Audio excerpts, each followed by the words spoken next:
बात करें आज की जीएसटी कौंसिल बैठक की, वो बैठक जिस पे हर कंपनी, हर इन्वेस्टर, हर एक आम नागरिक की नजरें इस टाइम टिकी हुई हैं। ये वो बैठक है जो डिसाइड करेगी हमारे देश का फ्यूचर। तो बिना टाइम गवाए बढ़ते हैं इस बैठक से आए हुए नीतियों के बारे में। आज की बैठक में दी गई 3 चेतावनियां। पहली चेतावनी जिस इंडस्ट्री की तरफ इशारा कर रही है वो है गारमेंट इंडस्ट्री।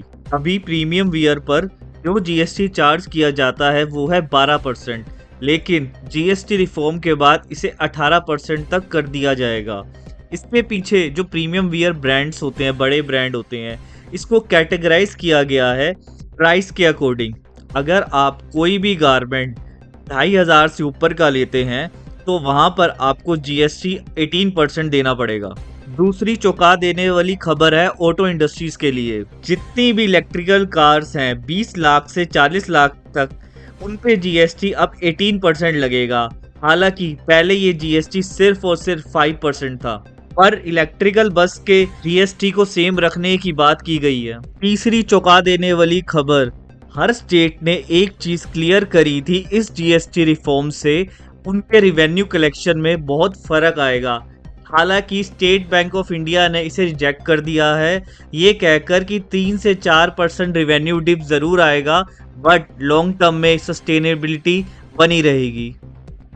अगर बात करें एक आम इन्वेस्टर की, एक आम ट्रेडर की, तो उसके लिए क्या रणनीति होनी चाहिए इन बैठक की, किस सेक्टर, किस शेयर पर नजर रखें। 3 और 4 तारीख की बैठक में क्या देखना है वो है सिर्फ 2 चीजें। जीएसटी कौंसिल में क्या ऐलान होता है जो मार्केट के लिए सरप्राइज हो, जो मार्केट को नहीं पता हो, क्योंकि मोस्टली चीजें तो मार्केट ऑलरेडी फैक्टर इन कर चुका है। सारी की सारी न्यूज बाहर ऑलरेडी आ चुकी है। अब हमें देखना है वो सरप्राइज से मेरा यहाँ मतलब है जो 18% स्लैब से 5% में जाए या 5 से 18 में जाए, और सबसे ज्यादा नेगेटिव इम्पैक्ट वहां पड़ेगा जो 18% स्लैब से निकल के 40% स्लैब पे शिफ्ट होगा। तो वहां पर निवेशक क्या कर सकते हैं, शॉर्ट की पोजीशन लेके एक अच्छा मुनाफा शॉर्ट टर्म के लिए बुक कर सकते हैं। इस स्लैब में आएंगी लग्जरी गाड़ियां, सबसे ज्यादा लग्जरी गुड्स। सबसे बड़ा जीएसटी मूव आपको वहां देखने को मिलेगा जहां पर किसी की कोई एक्सपेक्टेशन ही नहीं थी। मतलब आपको लग रहा था ये वो टैक्स स्लैब में जाएगा जहां पर 18% देना पड़ेगा, बट आखिरी में क्या हुआ, 18% से शिफ्ट होकर अगर वो कोई सेक्टर या पर्टिकुलर कोई स्टॉक बोले, वो 18% से शिफ्ट होके 5% में अगर शिफ्ट हो जाता है तो वहां पर सबसे ज्यादा मोमेंटम आपको देखने को मिलेगा, क्योंकि most of the momentum market already factor in कर चुका है। ऑलरेडी आप रैली देख रहे हैं। यहाँ पर आपको सेग्रीगेट करना पड़ेगा स्मॉल और बिग सेक्टर को। अगर हम इस टाइम पे बड़े सेक्टर की बात करें जैसे एफएमसीजी, जिसमें 101% बेनिफिट आने ही आने हैं, उसके अंदर होना क्या है, जीएसटी रिड्यूस होगा 18% से शिफ्ट होके वो हो जाएगा 5%। बट अभी भी इसमें सरप्राइज मिसिंग है। मार्केट को चाहिए सरप्राइज जैसा कोई बड़ा मसाला, जैसे कि हो गए पैकेज फूड। एग्जाम्पल के तौर पे लीजिए लेज, अंकल चिप्स। अगर इन पे जीएसटी जो करंटली 5% है, अगर वो 0% हो जाता है तो ये न्यूज़ होगी मार्केट के लिए एक बड़ा सरप्राइज। सेकंड बड़े सेक्टर की बात करें तो वो है सीमेंट सेक्टर, जिसपे अभी जीएसटी 28% लगता है और अब वो 18% में शिफ्ट होने वाला है। टू व्हीलर को भी यहाँ पे इनडायरेक्टली बेनिफिट मिलता हुआ दिख रहा है। जो भी इंजन 350 सीसी से नीचे हैं उस पे जीएसटी रिड्यूस होगा। अगला हमारा सबसे बड़ा सेक्टर है इंश्योरेंस सेक्टर। अगर आप लोग मेरी बात माने तो मैक्सिमम सरप्राइज जो मिल सकता है वो मिलेगा आपको इंश्योरेंस सेक्टर के ऊपर।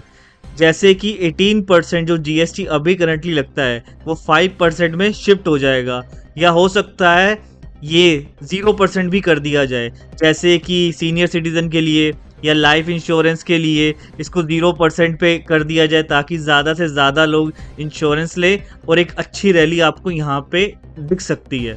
अगर हम बात करें मिड सेक्टर की, कंजम्पशन रिलेटेड स्टॉक की, like AC, TV, fridge, washing machine, इन सब में भी जीएसटी कम होना ही है। इन सब के पार्ट सप्लाई करने वाली ईएमएस कंपनीज में भी एक आपको अच्छा मोमेंटम दिख सकता है। आज का कंक्लूजन यही रहा कि मार्केट को इस टाइम एक सरप्राइज की एक्सपेक्टेशन है और वही चीजें मार्केट को एक न्यू मोमेंटम दे सकती हैं। हालांकि जीएसटी किस चीज़ों पे बढ़ेगा या किन चीज़ों पे कम होगा, अभी तक ये सिर्फ न्यूज़ है, अपडेट्स हैं। इसकी ऑफिशियल अनाउंसमेंट आना अभी भी बाकी है। 4 तारीख को इसका फाइनल आउटकम आ जाएगा, बट उस दिन अगर ये मार्केट के टाइमिंग पे आए या मार्केट के ख़त्म होने के बाद इस पे अपडेट आती है, तो आपको अगले दिन जाकर बाय नहीं कर लेना है, क्योंकि वहाँ मैक्सिमम चांसेस होगा प्रॉफिट बुकिंग का। रैली सिर्फ उन्हीं स्टॉक के अंदर आएगी जहां पर सरप्राइज मिसिंग होगा। इस चीज़ की एक्सपेक्टेशन मार्केट को नहीं होगी। Thank you.